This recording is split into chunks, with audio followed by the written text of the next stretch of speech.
Bonjour, dans cette vidéo, on va faire le résumé de la mécanique des fluides.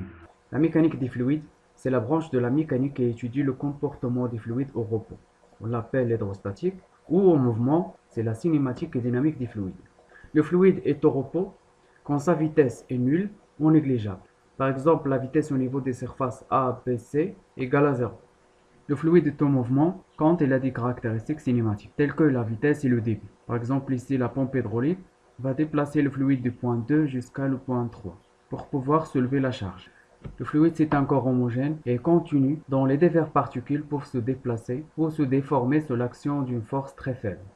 On distingue des fluides compressibles quand le volume du fluide varie avec la pression et avec la température. Les fluides compressibles sont les gaz. Les fluides incompressibles sont caractérisés par un volume qui est indépendant de la pression. Ce sont des liquides. La mécanique des fluides que vous avez dans le programme du baccalauréat est résumée en deux axes, la statique des fluides et la dynamique des fluides. On va voir dans la statique des fluides la notion de la pression, l'équation de l'hydrostatique et le théorème d'Archimède. La pression est une force surfacique. Nous avons dans cet exemple deux masses égaux qui appliquent différentes pressions. La pression appliquée sur la petite surface est plus grande que la pression appliquée à la grande surface. Parce que la pression, c'est la force sur la surface. La force en newton, la surface en mètres carrés. Donc la pression en newton par mètre carré. C'est le pascal. L'unité la plus utilisée de la pression, c'est le bar. Un bar, c'est 10 à la puissance 5 pascal. Ou un pascal, c'est 10 à la puissance moins 5 bar. S, c'est la surface sur laquelle est appliquée la pression. Elle peut être rectangulaire, triangulaire ou circulaire. Généralement, c'est la surface circulaire la plus utilisée dans le cas divers. Dans cet exemple, nous avons les deux surfaces sur lesquelles est appliquée la pression. Dans le cas de la sortie de la tige, la surface égale à PD carré sur 4, ou PR carré. Ici, le diamètre ou le rayon, c'est le diamètre du piston. Dans le cas d'entrée de la tige, la surface c'est PD carré moins D carré sur 4. D majuscule, c'est le diamètre du piston moins le diamètre de la tige. Ou bien P fois le rayon du piston au carré moins le rayon de la tige au carré. Parfois, il vous demande de calculer la force exercée par le vérin. C'est la force de pression.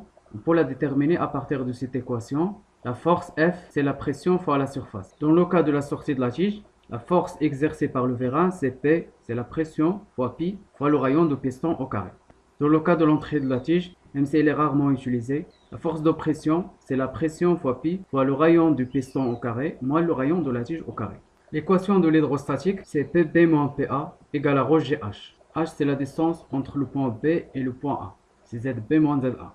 Plus qu'on descend, plus que la pression augmente. On doit toujours écrire la pression du point en bas moins la pression du point en haut égale à ρ GH. Cette valeur est positive. ρ, c'est la masse volumique, c'est la masse sur le volume, en kg par mètre cube.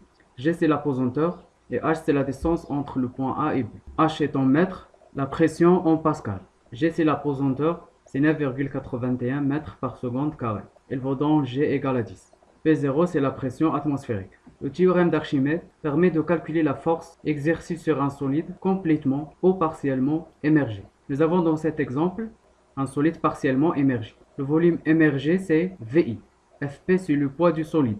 Fa, c'est la poussée d'Archimède. Cette force est égale à la masse volumique du liquide fois l'accélération de la pesanteur fois le volume du solide émergé. Si le solide est complètement émergé, le volume VI, c'est le volume total du solide. Si il est partiellement émergé, VI, c'est juste le volume de la partie émergée.